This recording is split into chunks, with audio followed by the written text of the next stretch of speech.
What happened to Texas? Now everyone knows the Texas stereotypes. Rugged individualism, personal freedom, don't mess with Texas, don't tread on me, all that. But let's be honest, that does not describe the Texas of today. Hear me out.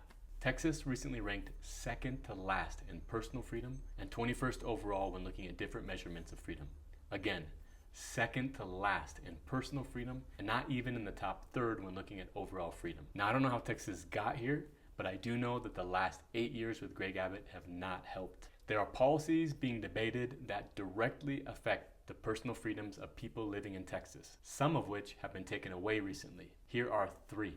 Women's reproductive rights. Texas now has some of the harshest restrictions against abortion in the country, with almost no exceptions, not even for rape or incest.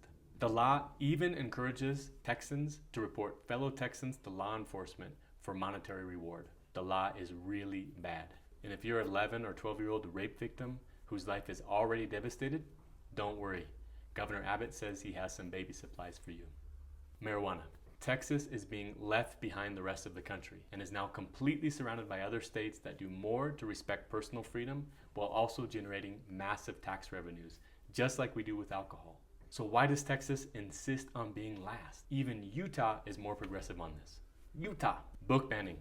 This is actually happening, and Texas has banned more books than any other state in the country. Some of these are great books that we read growing up, but now Texas wants more control over what you can and can't learn. Texans don't have to agree on the morality of these issues, but must agree that people get to decide for themselves. And Texas can have a great economy while also trusting people with their personal freedoms, but not with Greg Abbott. Also, I have to mention that while Governor Abbott is making it harder for Texans to vote, which is something else that's happening, he's done nothing to protect Texans from gun violence, even while Texas is one of the top states in the country for school shootings. But he has had time to pass legislation to make it easier to carry concealed weapons without a permit and without training. So I have to ask, what are these priorities, and do we really want 4 more years to see how bad it can get?